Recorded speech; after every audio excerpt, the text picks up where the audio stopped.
The time has come for another wall-crawling ninja adventure through hell. Ninja Gaiden Ragebound makes waves as the first 2D platformer in the franchise since the 90s, courtesy of developer The Game Kitchen and retro-championing publisher Dotemu. For NES Trilogy diehards, Ninja Gaiden Ragebound pays worthy homage to the originals and their highly replayable track to mastery. The Ninja Gaiden series on the NES delivered system-defining, unforgivingly rigid action platformers that set new standards for cinematic storytelling and challenge. When the first Ninja Gaiden revival appeared on Xbox in the early aughts, the presentation and perspective were wholly different, but the spirit remained the same. That standard continues with Ninja Gaiden Ragebound, in a manner which recalls 2020's Streets of Rage 4, also published under Dotemu. This new canonical franchise entry reworks certain elements of the beloved series, but retains that crucial difficulty, especially after unlocking hard mode. New players should be able to plow through the story on normal, but speedrunners and 2D platforming gurus will find ample room for mastery and finesse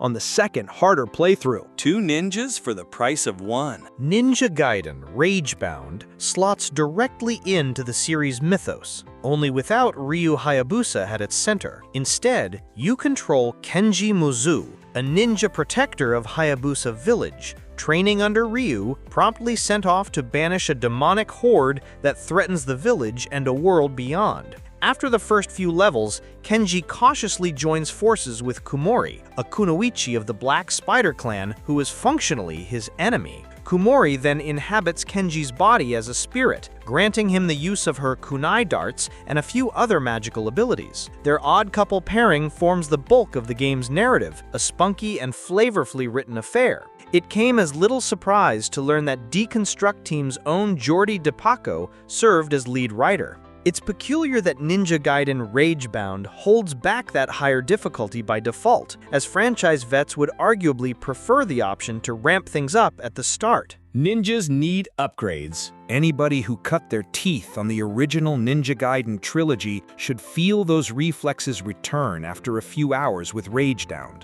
Nuanced aspects of those NES games reveal themselves, like memorizing the precise distance of your sword slash or enemy knockback, especially those designed to casually nudge Kenji into a bottomless pit. Overall, Ninja Gaiden Ragebound feels like a loving riff on an established standard, a contemporary pop remake of the NES Trilogy's classic rhythm and blues. Besides the few purchasable secret arts, Ninja Gaiden Ragebound offers two novel primary mechanics, the hypercharge and the guillotine boost. The latter is reminiscent of Cuphead's parry slap, a kind of spin slash that hits enemies for scratch damage and extinguishes most projectiles, making it vital to both combat and chaining jumps over bottomless pits. The hypercharge is a power strike triggered by killing mobs with a blue or pink halo, and grants Kenji a single high damage attack. Hypercharges fade in seconds, so they must be used quickly and cannot be stacked.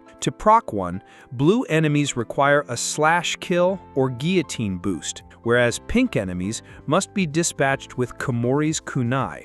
The enemy will go down either way, but the hypercharge is squandered if your attacks don't match the color. These two mechanics quickly feel like second nature, letting you cut speedy, deliberate paths through the demon hordes. Outright whiffing either ability doesn't necessarily translate to a game over either, just some lost health and a bit of scrabbling around to regain your footing. In this way, they function as a nice test of your aptitude and reflexes, and it's satisfying to cleave through a level with style from pure memory, accruing any bonus achievements along the way. Practice leads to mastery. Kumori isn't just a secondary weapon personified, and there are demon altars in each level that allow Kenji to trade bodies with her and initiate a challenge course, usually for collectibles or to bypass an obstacle ahead.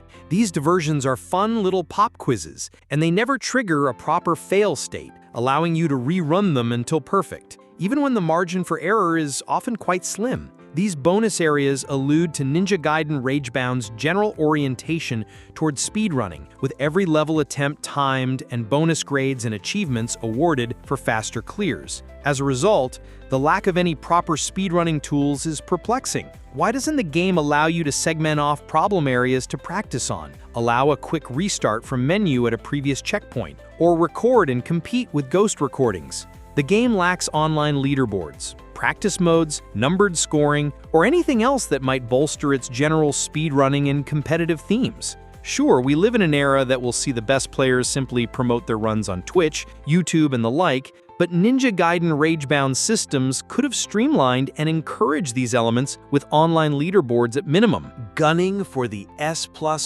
level grade. For most players, I predict the game's bosses will prove generally easy, with just a few different attacks apiece and a change-up here and there. The levels preceding them tend to be harder, but polite checkpointing supports repeated attempts and flawless boss fights are a manageable goal. If anything, I wanted them to mutate on harder difficulty, but I didn't notice much difference during my hard mode victory lap, where normal difficulty could see some players running a B or an A score on a first level attempt. Hard mode packs the screen with gauntlets of complicated enemies, auras, and traps. Outside the 17 main levels, the 8 secret unlockable levels are often more frantic and present some of the game's best action sequences. While you can definitely play through the entire game with just the sword and kunai, Muramasa's shop returns in Ninja Gaiden Ragebound, selling optional artifact-like talismans and secret arts. Talismans offer a boon. A particularly useful one procs a hypercharge upon boost killing any 3 enemies, with 2 equipable at a time, and secret arts offer a special mana-limited sidearm and powerful rage spell.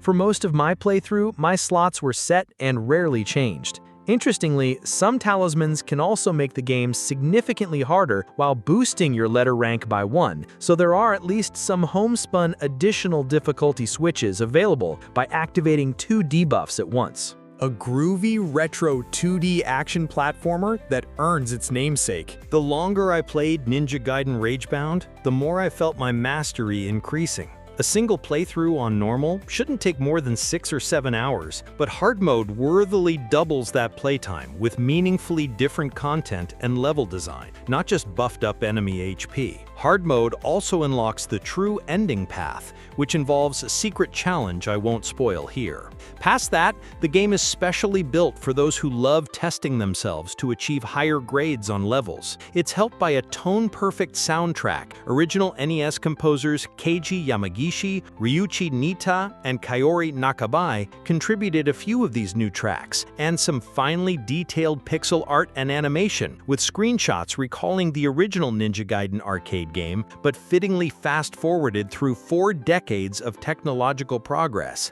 Ultimately, consider me a believer. For strict Ninja Gaiden and Shadow of the Ninja purists, I might still refer to 2021's excellent Cyber Shadow for something more retro, but Ninja Gaiden Ragebound smartly updates the classic jump-and-slash format in a way that often feels modern and clever, with satisfyingly smooth movement controls throughout. We just need a proper leaderboard to show off our sharpening skills.